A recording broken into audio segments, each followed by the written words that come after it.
जय श्री कृष्ण साथियों, जय श्री राधे। श्रीमद् भगवत गीता में मनुष्य के जीवन की सभी समस्याओं का समाधान मिलता है।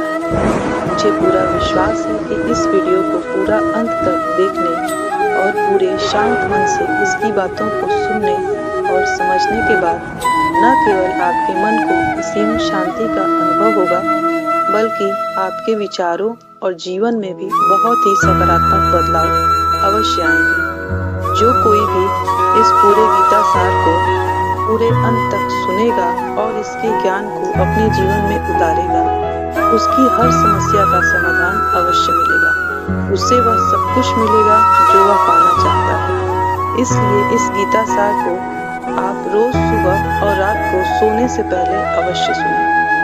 भगवत गीता में श्री कृष्ण कहते हैं, जो भी मनुष्य श्रद्धा से युक्त होकर और दोषों से मुक्त होकर इस गीता शास्त्र का अध्ययन, श्रवण और मनन करता है, वह सभी पापों से मुक्त होकर परम धाम को प्राप्त करता है।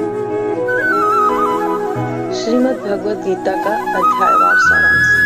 अध्याय 1। कुरुक्षेत्र के युद्ध क्षेत्र में सेनाओं का अवलोकन। कुरुक्षेत्र के युद्ध के मैदान में पांडवों और कौरवों की दो सेनाएं आमने सामने। कई संकेत पांडवों की जीत की ओर इशारा करते हैं। पांडवों के चाचा और कौरवों के पिता धृतराष्ट्र को अपने बेटों की जीत की संभावना पर संदेह है और वे अपने सचिव संजय से युद्ध के मैदान के दृश्य का वर्णन करने के लिए कहते हैं। 5 पांडवों में से एक अर्जुन युद्ध से ठीक पहले संकट से गुजरता है। वह अपने परिवार के सदस्यों और शिक्षकों के प्रति करुणा से अभिभूत है, जिन्हें उसे मारना है। कृष्ण के सामने कई महान और नैतिक कारण प्रस्तुत करने के बाद भी वह क्यों युद्ध नहीं करना चाहता? अर्जुन दुख से अभिभूत होकर अपने हथियार एक तरफ रख देता है। युद्ध के प्रति अर्जुन की अनिच्छा उसके दयालु हृदय को दर्शाती है। ऐसा व्यक्ति दिव्य ज्ञान प्राप्त करने के योग्य है। अध्याय 2 में गीता की विषय वस्तु है का सारांश। कृष्ण अर्जुन के तर्कों से सहानुभूति नहीं रखते, बल्कि वे अर्जुन को याद दिलाते हैं कि उसका कर्तव्य युद्ध करना है। उसे अपने हृदय की कमजोरी पर काबू पाने का आदेश देते हैं। अर्जुन अपने रिश्तेदारों को मारने के प्रति अपनी घृणा और कृष्ण की इच्छा कि उसे युद्ध करना चाहिए के बीच उलझा हुआ है। व्यथित और भ्रमित अर्जुन कृष्ण से मार्गदर्शन मांगता है और उनका शिष्य बन जाता है। अर्जुन कृष्ण के आध्यात्मिक गुरु की भूमिका निभाते हैं और उसे सिखाते हैं कि आत्मा शाश्वत है और उसे मारा नहीं जा सकता। युद्ध में मरने से योद्धा को स्वर्ग की प्राप्ति होती है। इसलिए अर्जुन को इस बात पर प्रसन्न होना चाहिए कि जिन लोगों को वह मारने जा रहा है, वे श्रेष्ठ जन्म प्राप्त करेंगे। एक व्यक्ति हमेशा एक व्यक्ति होता है, केवल उसका शरीर नष्ट होता है, इसलिए शोक करने की कोई बात नहीं। अर्जुन का युद्ध न करने का निर्णय उसकी अपने रिश्तेदारों के साथ जीवन का आनंद लेने की इच्छा पर आधारित है। भले ही वह ज्ञान और कर्तव्य की कीमत पर ऐसा करे। ऐसी मानसिकता व्यक्ति को भौतिक दुनिया से बांधे रखती है।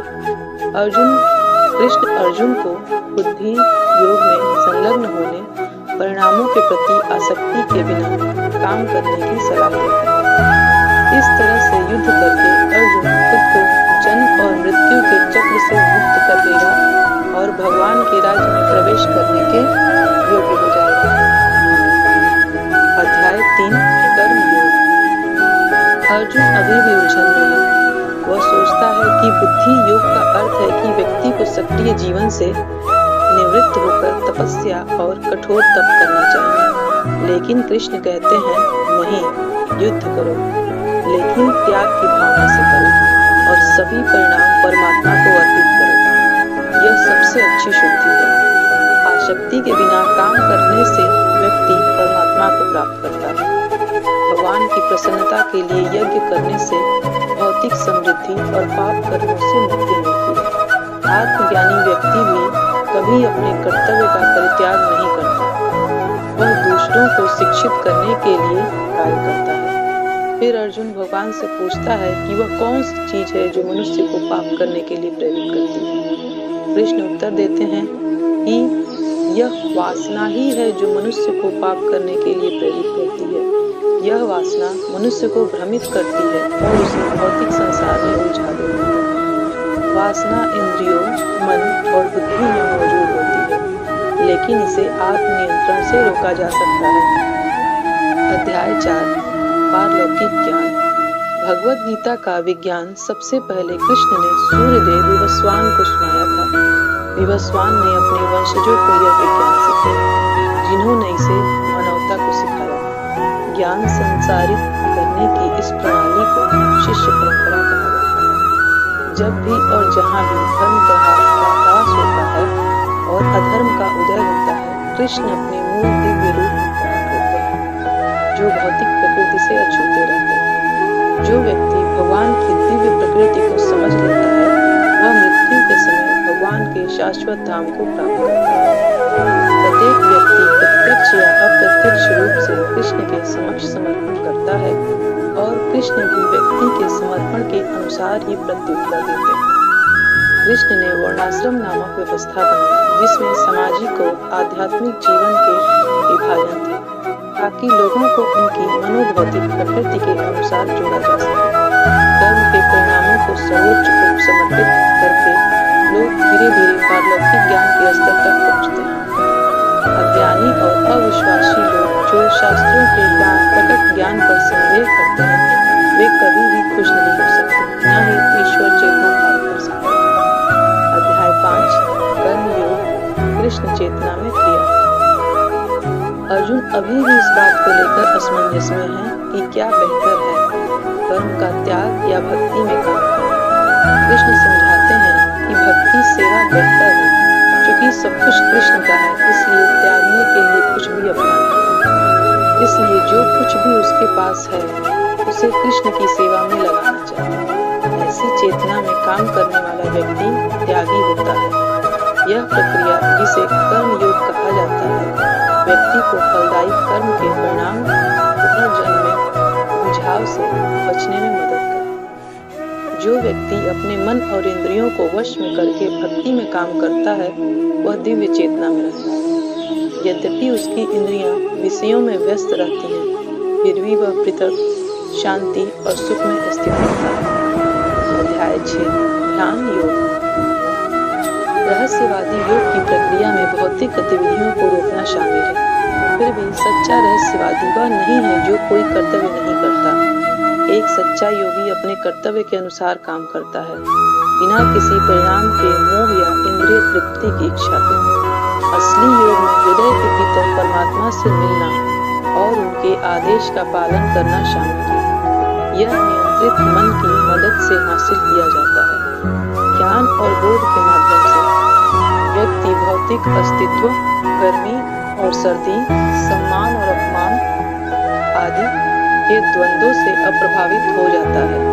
खाने, सोने, काम और मनोरंजन के नियमन से योगी अपने शरीर, मन और गतिविधियों पर नियंत्रण प्राप्त करता है और पारलौकिक आत्मा पर अपने ध्यान में स्थिर हो जाता है।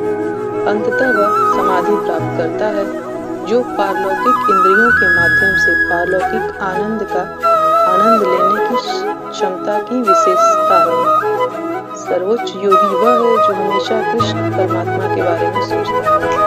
अध्याय 7 परम तत्व का ज्ञान। कृष्ण स्वयं को सभी भौतिक और आध्यात्मिक ऊर्जाओं के मूल के रूप में प्रकट करते हैं। यद्यपि उनकी ऊर्जा भौतिक प्रकृति को प्रकट करती है, जिसमें 3 अवस्थाएं सौम्य, वासना और अज्ञान है। कृष्ण भौतिक नियंत्रण में नहीं है, लेकिन उनकी सभी भौतिक नियंत्रण में है, सिवाय उन लोगों के जो उनके प्रति समर्पित हैं। कृष्ण हर चीज का सार है। जल का स्वाद, अग्नि में गर्मी, आकाश में ध्वनि, सूर्य और चंद्रमा का प्रकाश, मनुष्य में क्षमता, पृथ्वी की नई सुगंध, बुद्धिमानों की बुद्धि और सभी जीवित प्राणियों का जीवन। 4 प्रकार के लोग कृष्ण की शरण में जाते हैं और 4 प्रकार के लोग नहीं जाते। जो लोग शरण में नहीं जाते, वे कृष्ण की छलभंगुर मायावी शक्ति से आच्छादित रहते हैं और उन्हें कभी नहीं जान पाते। लेकिन धर्मपरायण लोग भक्ति की शरण में जाने के योग्य हो जाते हैं। उनमें जो लोग यह समझ लेते हैं कि कृष्ण ही सभी कारणों के कारण है, वे दृढ़ निश्चय के साथ भक्ति में लग जाते हैं और कृष्ण के प्रिय बन जाते हैं। ये विरल आत्माएं निश्चित रूप से प्राप्त करती हैं।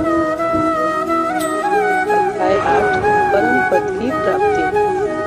अर्जुन कृष्ण से 7 प्रश्न पूछते हैं। ब्रह्मा क्या है, आत्मा क्या है, सकाम कर्म क्या है, भौतिक अभिव्यक्ति क्या है, देवता कौन है, यज्ञ का स्वामी कौन है, और भक्ति में लीन लोग मृत्यु के समय कृष्ण को कैसे जान सकते हैं। कृष्ण उत्तर देते हैं कि ब्रह्मा अविनाशी जीव को संदर्भित करता है, स्वयं आत्मा की सेवा की अंतर्निहित प्रकृति को संदर्भित करता है, और सकारात्मक क्रियाकलाप का अर्थ है ऐसे कार्य जो भौतिक शरीरों का विकास करते हैं। भौतिक अभिव्यक्ति हमेशा बदलती रहने वाली भौतिक प्रकृति है। देवता और उनके ग्रह सर्वोच्च भगवान के सार्वभौमिक रूप का हिस्सा हैं, और बलिदान के भगवान कृष्ण स्वयं सुपर आत्मा के रूप में। जहाँ तक मृत्यु के समय कृष्ण को जानने की बात है, तो यह व्यक्ति की चेतना पर निर्भर करता है। सिद्धांत यह है, शरीर त्यागते समय व्यक्ति जिस भी अवस्था को याद करता है, वह अवस्था उसे अवश्य प्राप्त है। कृष्ण कहते हैं, जो कोई जीवन के अंत में केवल मेरा स्मरण करते हुए अपना शरीर त्यागता है, वह तुरंत ही बिना किसी संदेह के मेरे स्वरूप को प्राप्त करेगा। इसलिए हे प्रिय अर्जुन, तुम्हें सदैव कृष्ण के रूप में मेरा चिंतन करना चाहिए, और साथ ही युद्ध करने का अपना निर्धारित कर्तव्य पूरा करना चाहिए। अपने कर्मों को मुझे समर्पित करके तथा अपने मन और बुद्धि को मुझ में स्थिर करके तुम बिना किसी संदेह के मुझे प्राप्त करो। ब्रह्मा के प्रत्येक दिन के दौरान सभी जीव प्रकट होते हैं और उनकी रात्रि के दौरान प्रकृति में विलीन हो जाते हैं। यद्यपि किसी के शरीर को छोड़ने के लिए शुभ और अशुभ समय होते हैं, लेकिन कृष्ण के भक्त उनकी परवाह नहीं करते, क्योंकि कृष्ण की श्रद्धा भक्ति सेवा में लगे रहने से वे स्वतः ही वेदों के अध्ययन का यज्ञ, दान, दार्शनिक चिंतन आदि में लगे रहने से प्राप्त सभी फल प्राप्त कर लेते हैं। ऐसे शुद्ध भक्त भगवान को परम शाश्वत धाम को प्राप्त करते हैं। अध्याय 9 सबसे गोपनीय जानकारी। भगवान कृष्ण के अनुसार सबसे गोपनीय ज्ञान भक्ति सेवा का ज्ञान सबसे शुद्ध ज्ञान और सर्वोच्च शिक्षा है। यह आत्म साक्षात्कार द्वारा स्वयं का प्रत्यक्ष बोध कराता है, और यह धर्म की पूर्णता, यह शाश्वत और आनंदपूर्ण है। कृष्ण का अव्यक्त रूप हर जगह व्याप्त है, लेकिन कृष्ण स्वयं पदार्थ से अलग रहते हैं। भौतिक प्रकृति उनके दर्शन में काम करते हुए सभी चल और अचल प्राणियों का निर्माण करती है। कृष्ण का अव्यक्त रूप हर जगह व्याप्त है, लेकिन कृष्ण स्वयं पदार्थ से अलग रहते हैं। भौतिक प्रकृति उनके निर्देशन में काम करते हुए सभी चल और अचल प्राणियों का निर्माण करती है।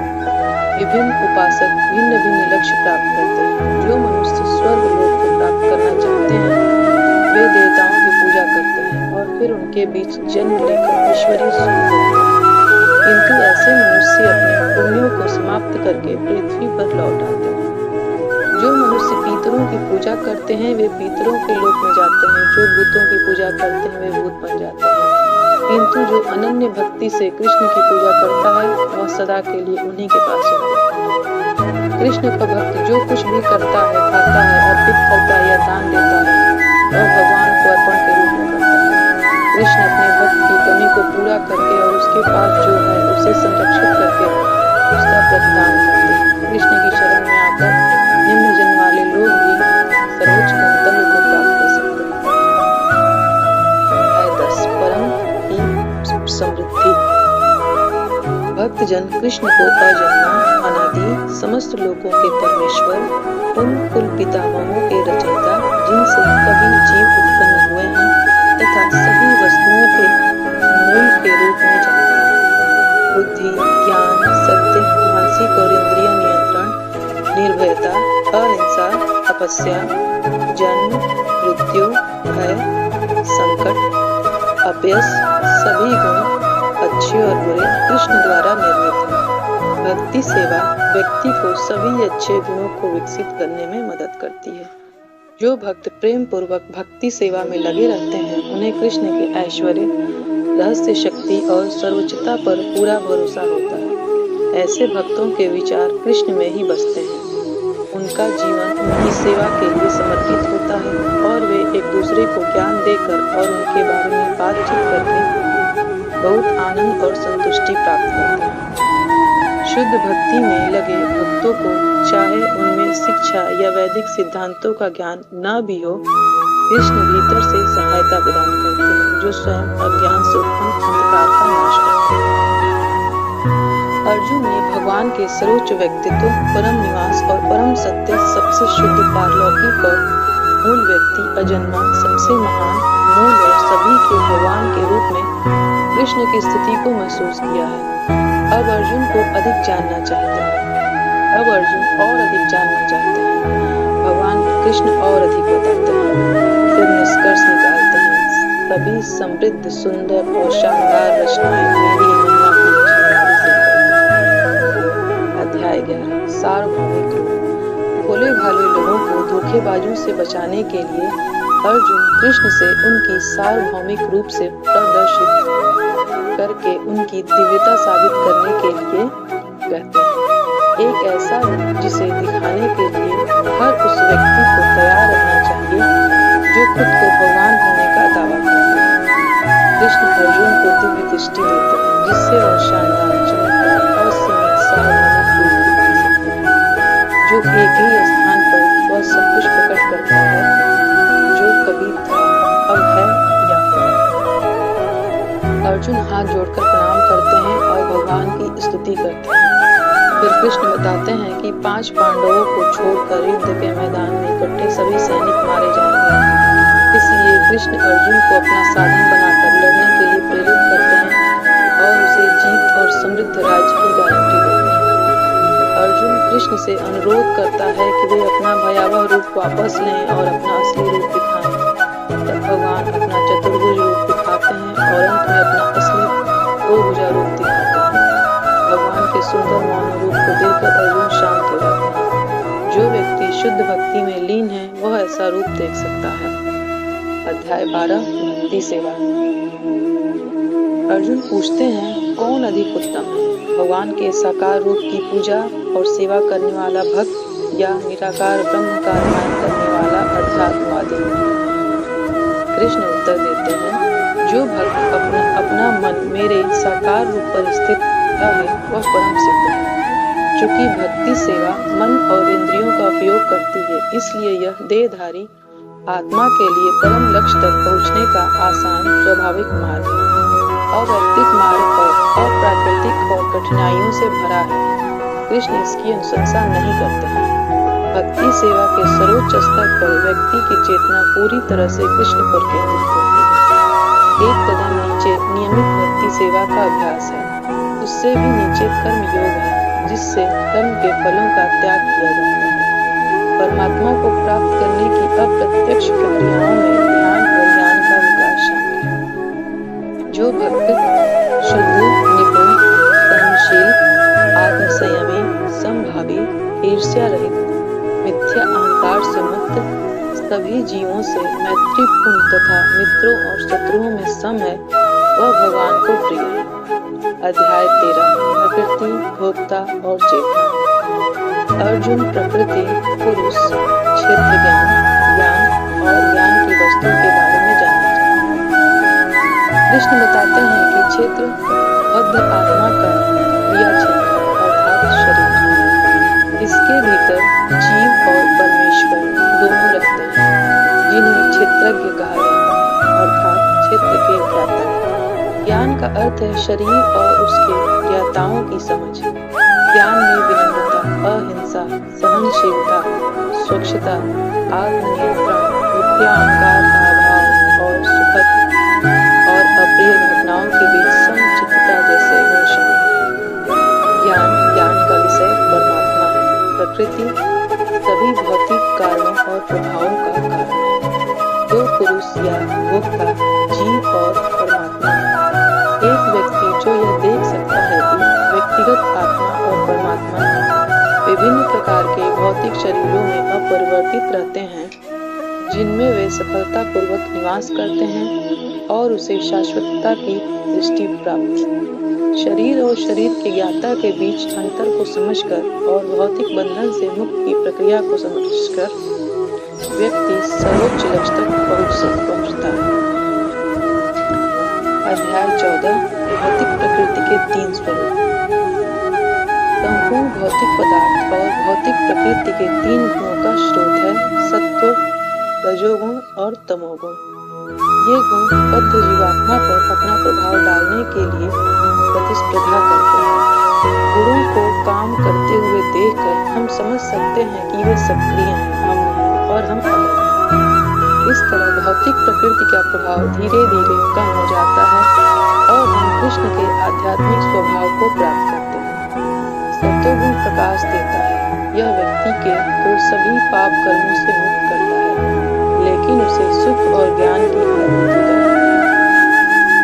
जो व्यक्ति सत्वगुण में मरता है उच्च